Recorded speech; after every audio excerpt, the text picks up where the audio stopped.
E vamos, então, a mais uma edição do nosso podcast Elas Criam Mundos. E hoje eu tenho uma convidada super especial, que muita gente, muitas mulheres aí do outro lado vão se conectar com essa história que ela tem para contar hoje.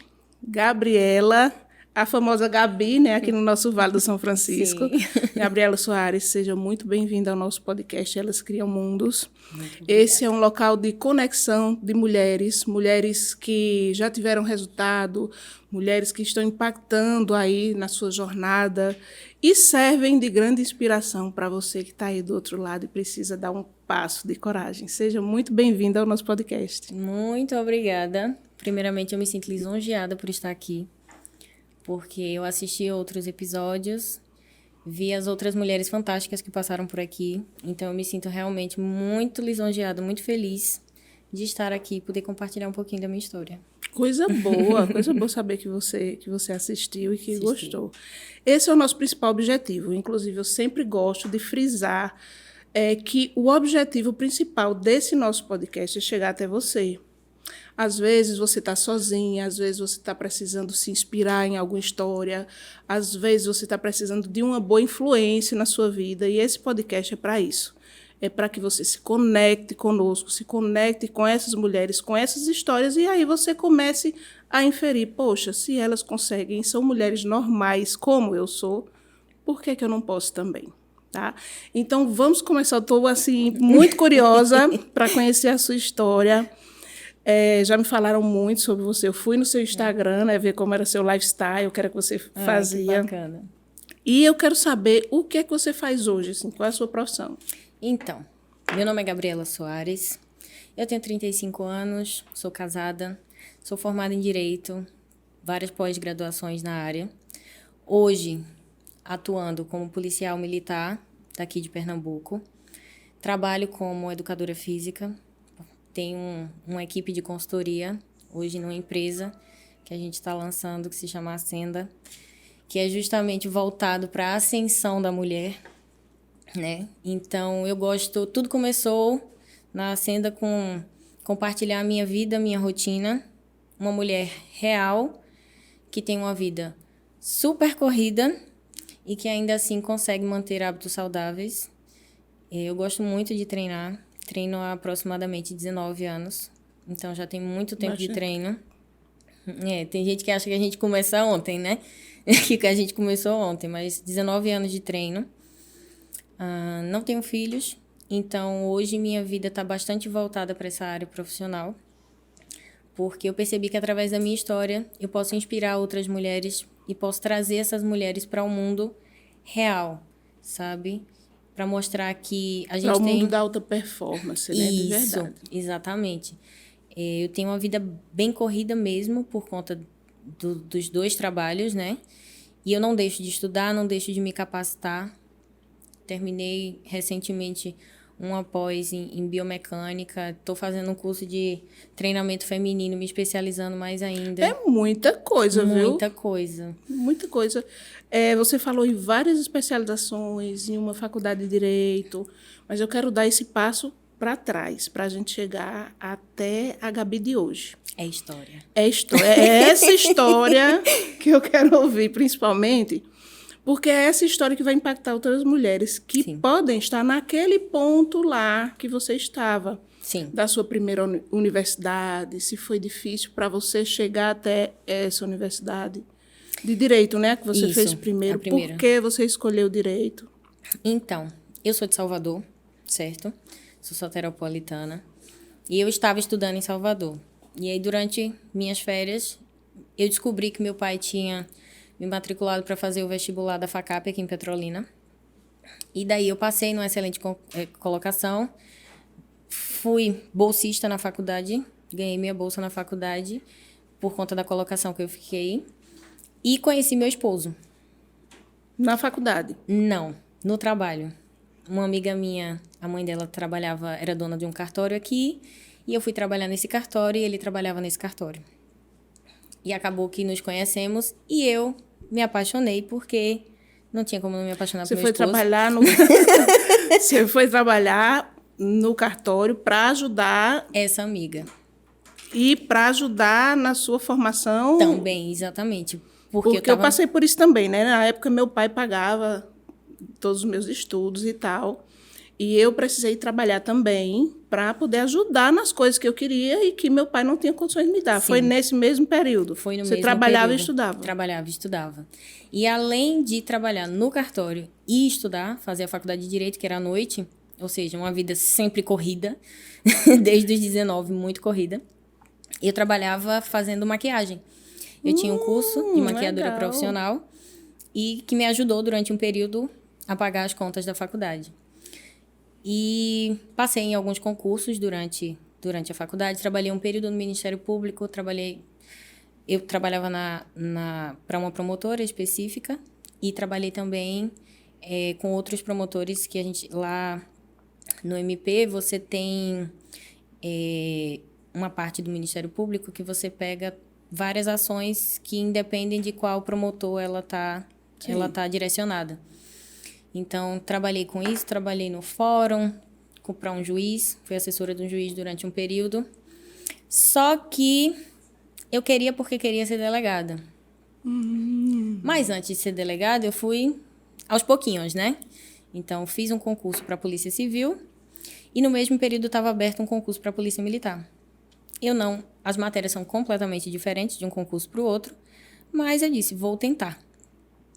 Fiz as duas provas. Na prova da Polícia Civil, fiquei por uma questão, não fui aprovada, e fui aprovada no concurso da Polícia Militar.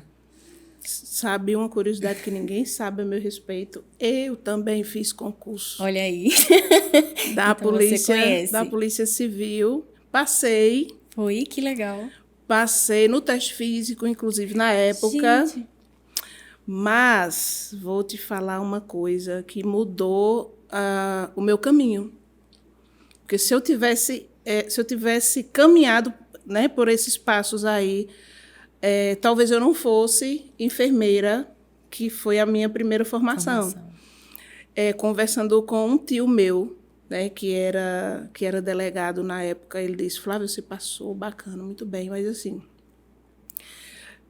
eu acho você tão delicada, tão meiga, será que você realmente vai se adaptar a esse mundo? Né? Porque não é tarefa fácil. Não. Inclusive, na época, era para trabalhar em presídio, umas coisas assim, sabe? Sim. E eu passei bem colocada e tudo, mas não. Eu acho que isso não é para mim. Não é o meu caminho, né? E é importante a gente falar sobre isso. E reconhecer. Reconhecer, porque a gente vai ter muitas oportunidades na vida da gente, mas nem todas servem para a gente, né? A gente tem que olhar para dentro e dizer assim, eu me conecto com isso. Eu fiz porque o concurso estava aberto, eu estava desempregada, eu estava em busca, né, de alguma coisa e foi bom para o meu ego saber que eu consegui passar no concurso. Sim. E tal. Mas aí quando meu tio, que era delegado, hoje ele já faleceu, e ele me disse, Flávia, será que isso é para você? Porque é um mundo assim, assim, assim, assim. Eu disse, poxa... Virou a chave. Realmente, não é para mim. Aí não fui. Então, é importante a gente saber as oportunidades que a gente vai ter na vida e quais são para nós e quais não são. Sim. Nessa caminhada sua, você conseguiria assim, lembrar ou me apontar qual o momento mais desafiante da sua jornada? Nesse período, foi me mudar para Recife. Eu estava recém-casada.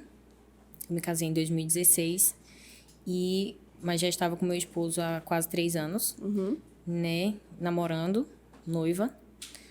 Mas casamos em 2016 e o curso foi em Recife. Então, eu tive que sair daqui e ir para lá. Na época, nós abrimos um restaurante aqui, uma temaqueria, porque eu sempre fui louca por sushi, e aí resolvemos abrir o restaurante. Ele saiu do cartório para empreender e nessa de empreender eu estava longe. Então, isso para mim foi o primeiro baque. Porque eu sempre fui muito apegada à minha família. E primeiro ano de casamento, em 1 ano, aproximadamente, eu me mudei. E tinha o seu papel dentro da empresa, né? Porque, na verdade, vocês eram sócios. Exatamente. E eu sempre gostei de empreender.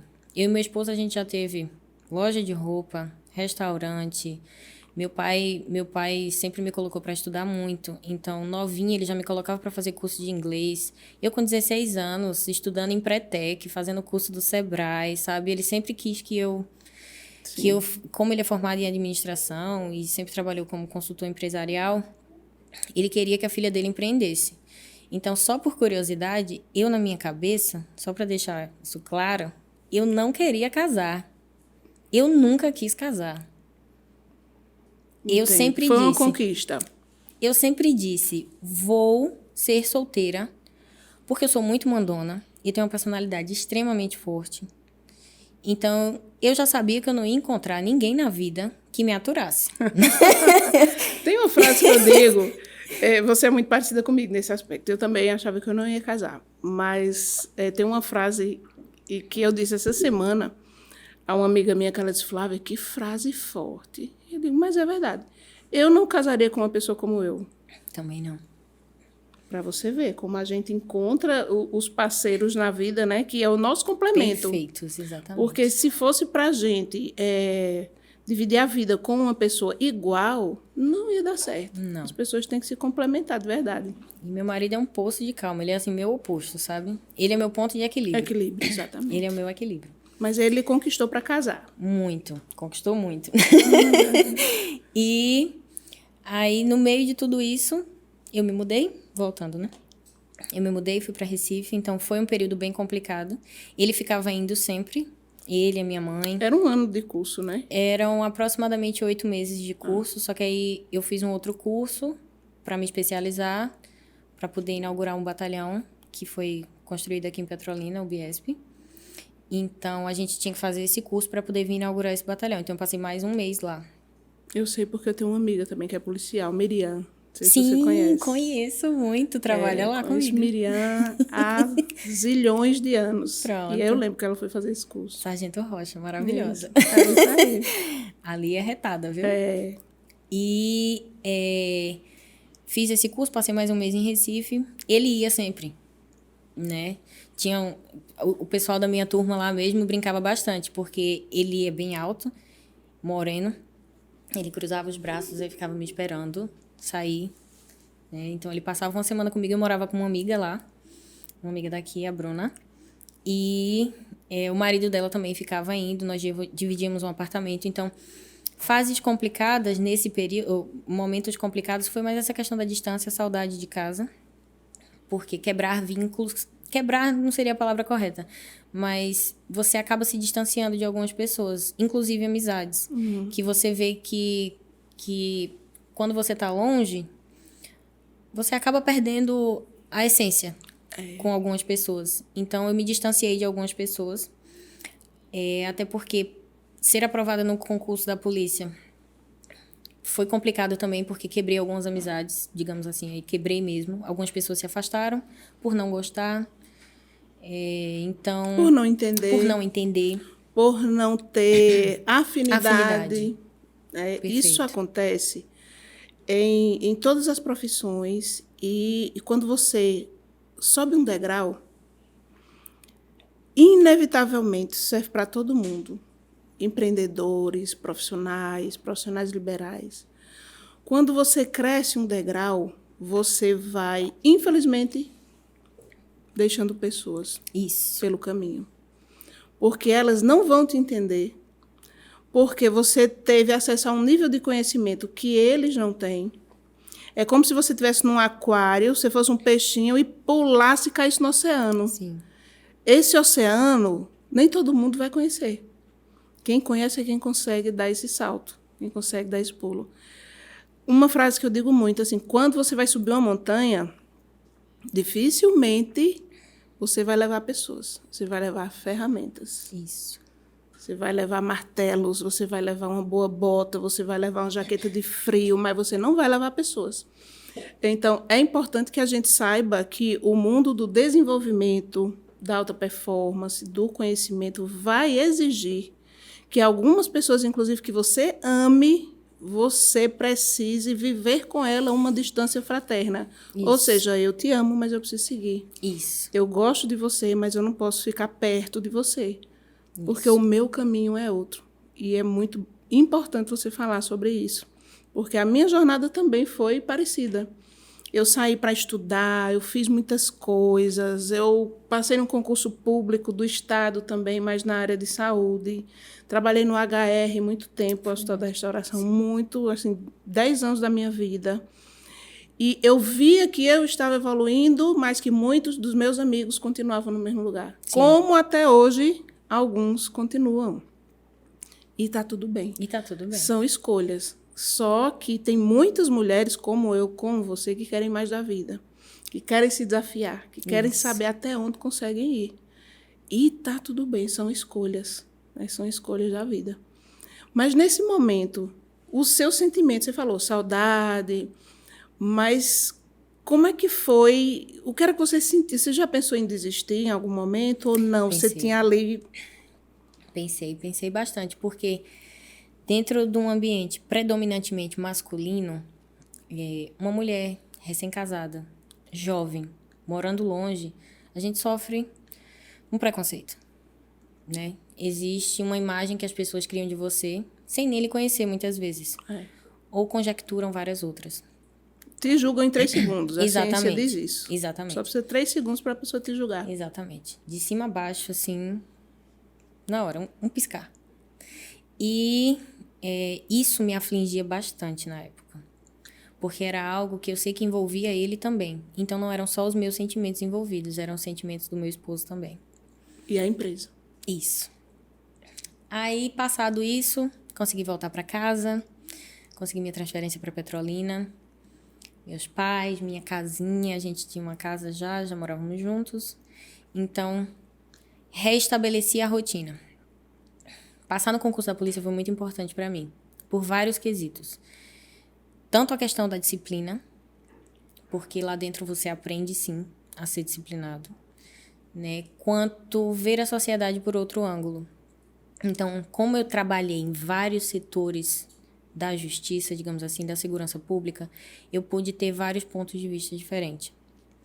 E tudo isso me fez crescer diferente. Passado isso, veio a pandemia. A pandemia forçou a gente a fechar o restaurante. Então, já foi Nossa, isso baque. foi uma fase muito difícil. Para todos os comerciantes, comerciários. Não, para todo mundo. Tinha quanto tempo de empresa? A gente estava com 2 anos... Quase 2 anos de restaurante. Estava tendo resultado? Tava. Só que a gente fez um investimento muito alto. Trabalhar com comida crua. Comida japonesa é comida crua. Então, é um investimento numa cozinha muito bem paramentada. Nós tínhamos freezers, funcionários, foi decoração. É tudo muito caro. A realidade é essa. Empreender é caro. Lucrar é caro. É necessário primeiro o investimento. Você investe. O retorno, ele volta. Olha a frase... É necessário primeiro investimento. Já amei isso. Exato. Porque as pessoas querem ter para investir. Isso, não. Primeiro você tem que investir para ter. E investir... No material e no imaterial. O tempo. Que é algo que não tem preço. E aí a gente veio naquela de... Tivemos um break, né? No ramo do empreendedorismo, digamos assim. Porque pra gente afetou bastante. Ele ainda tentou ficar uma época com delivery. Com delivery, sim. Né? Muita gente se reinventou nessa época. Algumas coisas deram certo, outras não deram certo. Né? E aí, só que a gente viu que não ia ter como dar continuidade. Por quê? Porque as pessoas na época da pandemia, elas tiveram que fazer cortes. Se você está ganhando menos, você gasta menos. Muita gente perdeu o emprego. Muita gente. Que era o que fazia ela ir a um restaurante, ter condições para comprar coisas, se mimar comendo uma coisinha legal, uma coisinha diferente, passear. Então, não tinha. Muita gente deixou de pagar plano de saúde nessa época, porque o plano de saúde virou... uma despesa. Secundário. A pessoa queria sobreviver. Isso. E aí, a gente viu que o sushi estava ficando... Não era nem no segundo plano das pessoas, era no terceiro ou quarto. E isso ia dar pra gente... A gente começou a deixar de lucrar. Vivemos na estagnação durante um período. E começamos a perder. Quando a gente viu que a gente ia começar a perder, a gente disse, opa... Pararam antes da coisa ficar grande. Exatamente. Só que nesse mesmo período, eu sempre gostei de me exercitar. Meus pais sempre me colocaram para fazer natação, vários tipos de esporte. Vôlei, competir, enfim, vários Eu esportes. tô vendo que Balé. seu pai está aqui nesse momento presente nessa conversa. Meu Você pai e minha fala mãe, muito nele, assim, do estímulo que ele te deu na vida. Muito. Parabéns por isso, viu? Por e- trazer seu pai, assim, nesse momento. Muito. Meu pai foi uma grande referência profissional para mim, porque ele sempre trabalhou muito. Ele é um empreendedor nato. Meu pai, como consultor empresarial, ele salvou empresas. E não digo empresas pequenas, não. Empresas grandes. Muito bom. E fantástico. E minha mãe sempre foi... Minha mãe A estrutura. é a estrutura completa do meu pai. Então, assim, ela é a estrutura não é nem do meu pai, ela é a estrutura da família. É a minha base, é meu tudo. Se você conhecesse minha mãe, você ia dizer, meu Deus, que mulher. Eles moram aqui? Eles moram aqui hoje. Legal. Eles não estão morando mais em Salvador. A gente se mudou pra cá, na realidade, por conta dele. Do trabalho do meu pai. E aí... Sim, pararam, opa, vamos frear aqui, Vamos frear que coisa aqui. tá feia. Mas meu esposo nunca ficou parado, então sempre trabalhou com alguma coisa. O pai dele trabalhava com marcenaria, e ele ficou trabalhando com móveis planejados junto com o meu cunhado, o irmão dele.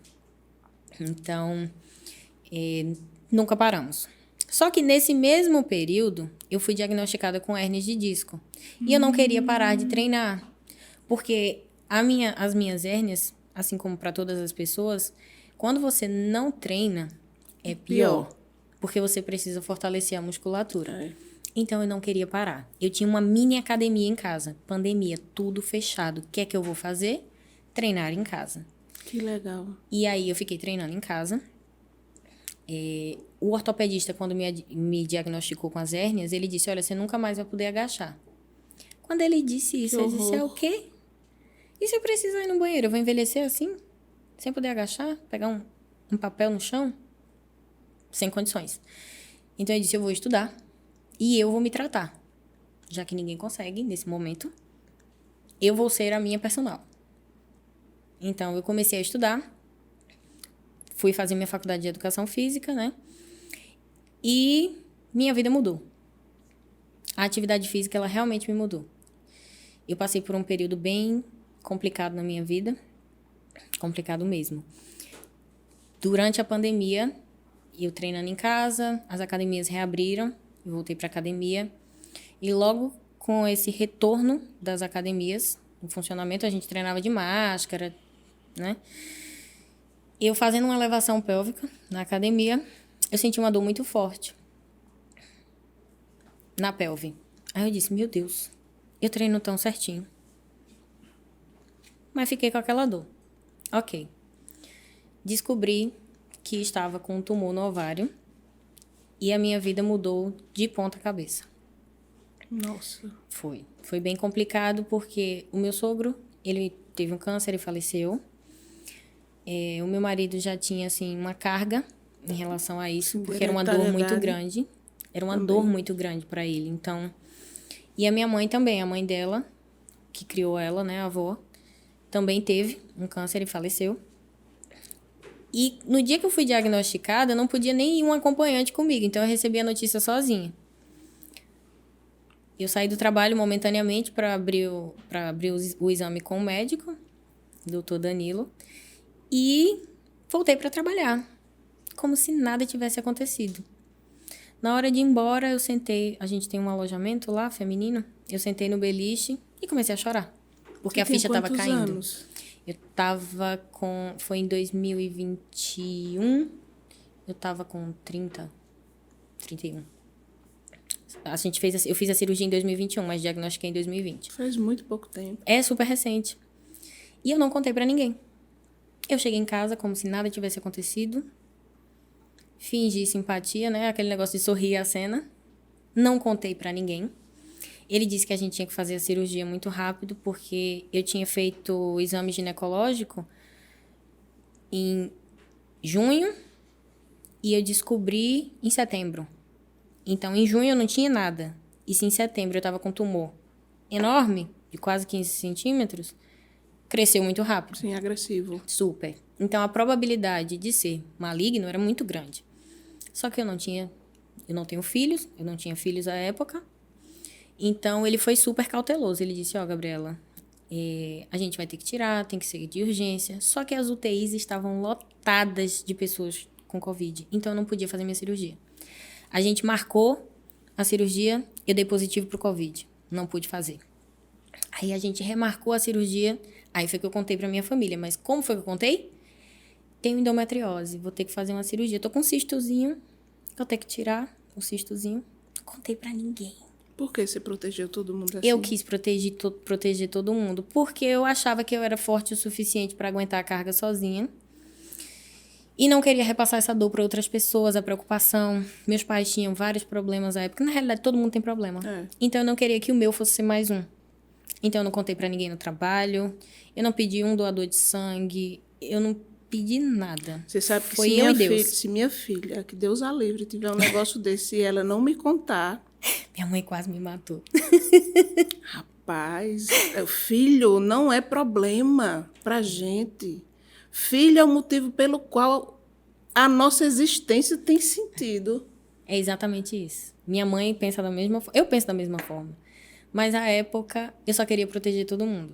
Eu tinha saído de uma depressão. Eu já tinha perdido um neném no dia do aniversário do meu esposo. Então, foi muita coisa acumulada. Eu estava passando por um período de desgaste profissional, sem saber para onde eu estava indo. Me encontrei num universo em que eu não via porta nenhuma aberta para mim. Então, eu perdi um filho... Como se tivesse batido num teto, assim, daqui eu não passo mais. Exato. Perdi um filho. Eu e meu esposo fechamos o nosso empreendimento. Estou desgostosa com várias situações na vida. Então, e ainda mais um problema. Então, eu não queria ser mais esse problema na vida de ninguém. Sustentei tudo sozinha, fiz a cirurgia. Só que no pós-cirúrgico, a minha biópsia, ela deu inconclusiva. E como prevenção, eu tinha que fazer... como chama? Tinha que tomar os remédios. Sim. Né? E eram intravenosos super fortes. E tomei... Parece que é um tratamento de 5 anos, né? Que você faz? Não, esse meu foi de 6 meses. Certo. A gente tomava medicação durante um período. Eu ia pro hospital, tomava o remédio. É tipo uma quimiozinha. Sim. Tomava os remédios, o plano na época... Olha, foi tanto problema. O plano na época não quis cobrir.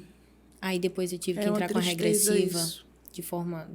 Pela parte administrativa, eu não cheguei às vias judiciais, mas administrativamente entrei com a regressiva para eles poderem pagar, cobrir, né, o tratamento. Então, assim, foram muitas coisas. E... Além da dor que você estava passando, ainda tem a dificuldade de ter esse acesso à saúde pago. Exato. Né? Esse é um dado muito triste. Eu sou auditora de sistemas de saúde e quando a gente ia para os fechamentos de gastos, os conveniados que usavam os planos de saúde eram chamados de sinistro. Nossa. Então, a nossa sinistralidade esse ano foi... Aí eu ainda verdinha, né? Sinistro. Aí, a quantidade de pessoas que usou o plano de saúde. Olha para isso. Meu Deus do céu. Pagantes. Mas, enfim. E aí precisou fazer esse tratamento. Precisei fazer o tratamento. Só que eu ficava meio debilitada. Eu ficava enjoada. Eu tive queda de cabelo. Sim. Então, do nada, radicalmente, cortei meus cabelos. Eu sempre fui muito vaidosa. Então, cortar os meus cabelos para mim foi assim... Para muitas mulheres não é nada. Ah, porque cabelo cresce. É o que você escuta. Né? Mas vá cortar o seu. Vá pensar que você vai ter que raspar a cabeça. Pode nem acontecer, que não chegou... No meu caso, não chegou. Mas eu tinha uma queda de cabelo muito grande. Então, eu cortei para evitar tração. Enfim. A gota de pimenta no olho do outro jamais arderá no seu olho. Nunca. É sempre refresco. É muito fácil falar sobre a dor do outro, porque a dor do outro sempre será a maior dor do mundo. Por mais que para você, para mim, ela seja pequena, mas para ele é a maior dor do mundo. A gente não pode negligenciar isso. E isso foi um desafio muito grande para você. E foi todo um contexto. No momento em que eu descobri que eu estava chorando, que eu disse, no beliche, lá no trabalho, eu acabei desabafando com uma pessoa. E essa pessoa acabou contando para outras depois dentro do trabalho. E era um contexto que eu não queria expor para ninguém, porque eu não me admitia fraca. O ambiente militar ele já não admite pessoas fracas. Você tem que ser forte, você tem que ser o melhor, você tem que ser o bom, sabe? Mas dentro do que eu tenho que ser bom? Sabe? Sim. Hoje eu tenho essa consciência, mas na época eu não tinha. E olha que nem faz muito tempo. E nesse mundinho que eu estava presa, eu não via portas, não via saídas. Só que fiquei um período sem celular, eu não queria nem contato com as pessoas. Isso aqui pra mim virou assim, nossa senhora, eu abominava o aparelho celular. Eu não queria que as pessoas me encontrassem, eu não queria que as pessoas me vissem, sabe? Eu tava perdida dentro de um mundo assim bem triste. E aí, depois de estar tratada, depois de fazer os exames com recorrência, porque eu tive que fazer exame com 3 meses, com 6 meses, a gente tem que ficar se reavaliando para ver se deu metástase ou alguma coisa do tipo, né? Graças a Deus não teve. Hoje eu faço exames ainda e a gente comprova que estou saudável, graças a Deus. Coisa boa. Então. E aí, depois de tudo isso, aí eu contei. Eu disse, olha, o que eu tive foi isso, isso e isso. Meu marido chorou, no primeiro momento. Mas como é que você briga com uma pessoa que passou por tudo isso? Aí eu acho que ele não teve, eu acho que ele não teve nem coragem de brigar comigo. E meus pais a mesma coisa. Então, absorveram de uma forma bem natural. Meu pai, ele tenta não transparecer muito sentimento. Minha mãe, não. Minha mãe, ela já sofre. Mãe. Eu acho que ela se colocou naquele momento no meu lugar e pensou, meu Deus, minha filha passou por tudo isso sozinha. Sabe? E eu vou além. Você não é mãe, mas eu sou. E você falando e eu pensando como mãe. E a mãe, eu não sei a sua, mas provavelmente ela acha que falhou em algum momento. Porque o que eu sempre digo à minha filha é: eu sou a tua melhor amiga. Conte comigo para absolutamente tudo. E se ela passa por uma dificuldade na vida, que não necessariamente desse tamanho, mas se ela passa por uma dificuldade da vida e ela não me conta, eu vou me sentir incompetente. Porque eu não consegui acessar dela. Talvez ela me ame tanto que queira me proteger a esse ponto. Mas a mãe, pelo menos eu, vou me achar incompetente. Mas Porque, eu estou ali toda hora disponível para você. Como é que você não me conta? Você não divide esse fardo, essa cruz que eu quero tirar completamente das tuas costas e botar na minha, sabe? E minha mãe é essa pessoa. Então, eu entendo perfeitamente o que sua mãe sentiu, mas talvez ainda mereça uma conversa corajosa para que você tire dela. Eu estou falando agora como parapsicóloga, não é mais como mãe. E ela é psicóloga, ainda tem isso. Para que você tire dela essa impressão de que ela faltou com você, que ela não conseguiu acessar você o suficiente para que você dividisse todos os seus fatos com ela. É uma conversa corajosa de dizer assim, não é nada com você, foi comigo, sabe? E fechar esse ciclo, porque está muito recente. Sim. Então, fechar esse ciclo com um belo buquê de flores, de dizer assim, passou, e se eu tiver uma outra dificuldade que não seja essa, pode ter certeza que eu vou te falar, sabe? Não, hoje eu acho, né, que a gente não está dentro do outro, a gente não tem como saber. Mas eu acho que ela absorveu. E da mesma forma que o meu esposo não reagiram, como é que eu posso dizer? De maneira a dar margem para entender de outra forma, Sim. sabe? Eles entenderam que realmente era um momento que eu estava passando. E foi muito delicado. Sabe? Posso fazer uma pergunta de cunho muito profundo dentro de você? Diga. Como foi que você conseguiu conviver com o medo da morte, sozinha? Então, em que você mesmo. se abraçou na sua religião? Em que? Eu sempre tive muita fé. eu estudei num colégio religioso, o salesiano, e minha família sempre foi muito voltada para o catolicismo. Então, sempre convivi, cantava em coral da igreja. Então, eu era realmente aquela menina da igreja. Meu esposo mais ainda, porque a minha sogra e meu sogro também, mas eles eram muito engajados na igreja. Então, sempre foram muito tementes a Deus e tiveram muita fé. Meu esposo, talvez, mais do que eu. A minha âncora naquele momento, eu não sei nem dizer para você o que foi além de Deus. Eu não conseguia... Sabe aquela história de eu tava deixando o barco ir? Sim. Pronto. Eu deixei o barco ir. O momento que eu acho que eu mais fiquei apreensiva foi realmente na hora da cirurgia. Porque estava o meu médico e entraram 3 oncologistas. E o meu médico, ele foi fantástico. Ele conseguiu tirar o tumor e preservar meu ovário. Porque eu disse para ele que eu gostaria de ser mãe. Não que me incapacitasse conviver só com o útero e o ovário.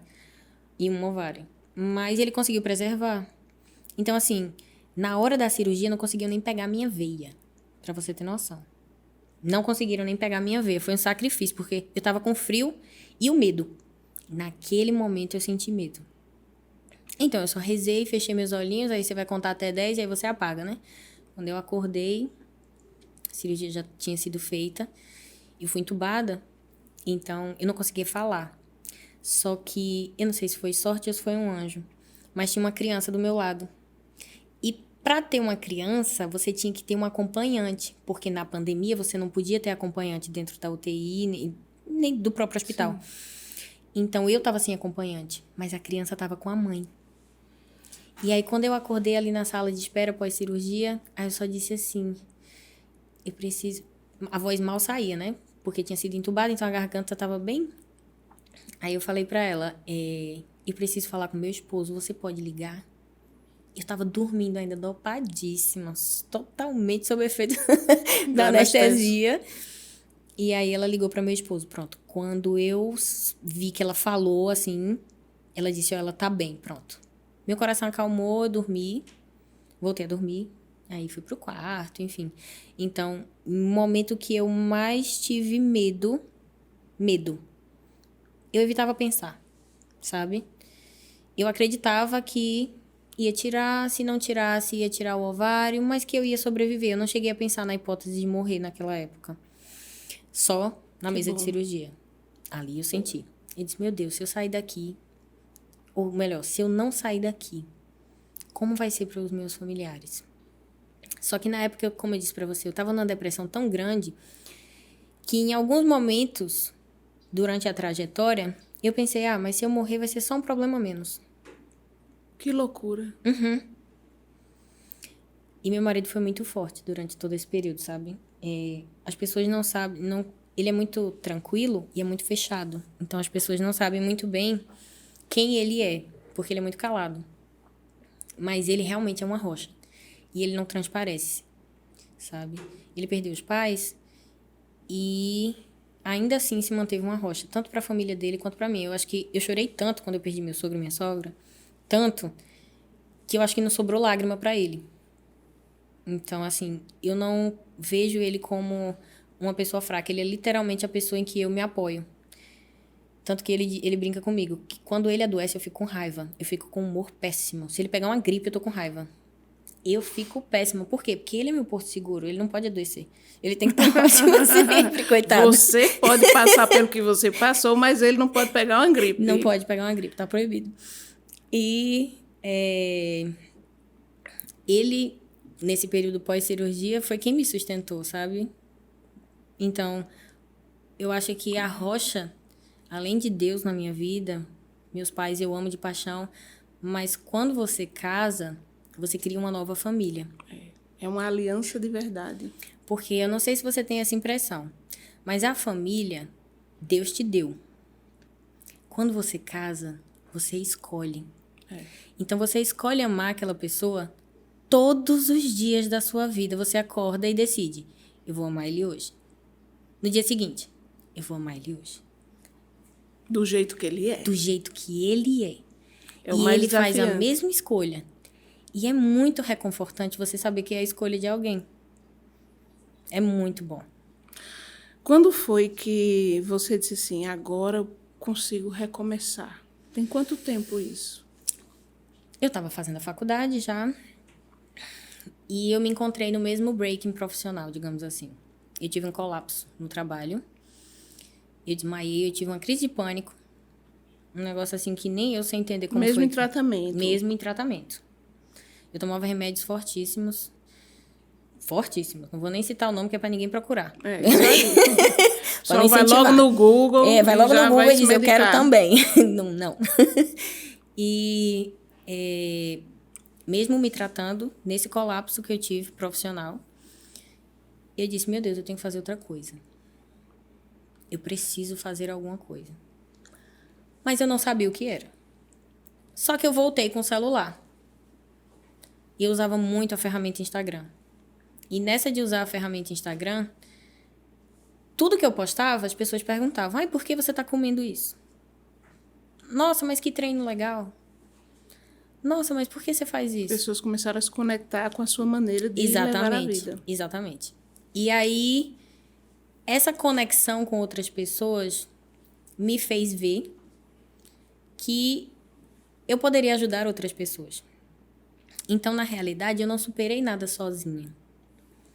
As pessoas que acham que eu estou ajudando elas, mas elas que estão me ajudando. Então, assim, o fato de eu perceber que eu poderia ajudar outras, principalmente mulheres, tá? É muito reconfortante. E eu não queria... ter uma vida de utilidade. Servir. Perfeito. Quem serve é quem mais recebe. Perfeito. Só que, num primeiro momento, eu não percebi isso. Mas eu estava tão feliz por poder ajudar outras pessoas. E se você for olhar minhas redes sociais, não é nada muito profissional, sabe? É vida real. Sim. Eu não gosto de... Que é o que conecta. Que é o que conecta. Eu não gosto de fingir algo que eu não sou. Não é nada muito ensaiado, sabe? Você me vê... Nas redes sociais, você vai me ver acordando, dando um bom dia, com o rosto inchado, sem muito filtro. Sem, sabe? Por quê? Porque é a forma que as suas pessoas também acordam, sabe? Eu acordo 3 horas, 3:30 da manhã e vou dormir 11. Estudando, trabalhando. Não é fácil. E sabe para onde quer ir. E sei para onde quero ir. É momentâneo, não é saudável. É importante ressaltar isso, porque algumas pessoas dizem, mas ela acorda e ela tá sempre tão bem. Não. Nesse momento está sendo necessário porque eu estou construindo algo. Né? Mas isso não é saudável. Você ter uma rotina dessa a longo prazo. E eu tenho plena consciência disso. Quando você diz assim, é um período, é um ponto de desequilíbrio, não é saudável, mas eu sei para onde eu quero ir. Qual é a visão que você tem do seu futuro? Assim, qual é o mundo que você... ideal que você desenhou para você nos próximos 5 anos, vamos dizer assim? Como é que você se enxerga lá? Eu me enxergo realmente ajudando outras mulheres, né? Eu gosto muito de fisiculturismo. Eu sempre fui apaixonada por fisiculturismo. Algumas pessoas que me conhecem há menos tempo acham que hoje eu estou pensando em competir, né? Porque eu tô pensando, eu tomei essa decisão assim do nada. Ou que eu tenha começado a treinar porque eu quis competir. Não. Eu treino há 19 anos, poxa. Então, agora que isso está startando em mim. Porque agora que eu consigo ver que aquela sementinha que eu plantei há 19 anos atrás, ela tá dando umas florzinhas bonitinhas, sabe? Só que, como ele disse, eu vivo num ambiente predominantemente masculino. E o fisiculturismo ainda é muito mal interpretado por algumas pessoas, né? Algumas pessoas sexualizam demais, olham para ali e só veem corpos. Sim. Escutam muitas piadas, acham que tudo é ergogênico. Sim. Então, brincam muito, sabe? Acabam que fragilizam demais o esporte ou um concurso de beleza, como queiram falar. Mas não é essa visão que eu tenho e não é a visão de quem está naquele universo em que eu convivo. Então, por muitas vezes eu tive que adiar esse sonho, esse mundo ideal, né? Porque eu acho que mesmo com a minha rotina corrida, mesmo com tudo, eu não tenho ninguém para fazer minha comida, eu não tenho ninguém para fazer a faxina da minha casa, eu não tenho ninguém vai cuidar do meu esposo, ninguém vai cuidar dos meus pais. Então, eu sou necessária em outros ambientes. Só que ainda assim, eu tento manter uma rotina ativa para quem sabe um dia eu consiga realizar esse sonho. Então, daqui a 5 anos, eu imagino ter realizado esse sonho. Eu quero saber o que eu vou sentir após realizá-lo, porque a gente pode querer uma coisa hoje, mas pode não querer essa coisa mais amanhã. Isso. E não tem nada de errado com isso. Não. É o ponto de inflexão. Vai levar a gente para o lado A ou para o lado B. Exatamente. A partir do que a gente fizer hoje, a gente já está desenhando esses 5 anos. Exatamente. Gabi, a gente já está partindo aqui para o final do nosso papo, assim, como eu aprendo com cada mulher que senta aí, sabe? É muito gratificante você conhecer gente de verdade, gente que não para por causa de nada. Ela continua, apesar de muitas coisas que acontecem na vida dela. E você é uma pessoa que tem lugar de fala para realmente inspirar outras mulheres. Porque uma coisa é você ler 5 livros e você fazer um resumo desses 5 livros e você lançar uma mentoria. Uhum. Outra coisa é você viver na carne as dores, as dificuldades, os seus sonhos, você ser quem você é, para você dizer assim, ó, eu passei por isso. Isso. Então, eu posso te dizer como é que é, e eu sei o caminho de entrar pela porta do deserto e sair. Isso. Isso é jogo de gente grande, sabe? Isso é quem pode realmente inspirar outras mulheres. É assim, olha, o deserto é lugar de passagem, não é lugar de morar. Uhum. Né? Existe a porta de entrar e a porta de sair. Então, você é uma mulher que tem essa propriedade de realmente servir e ajudar outras mulheres, porque você passou por tudo.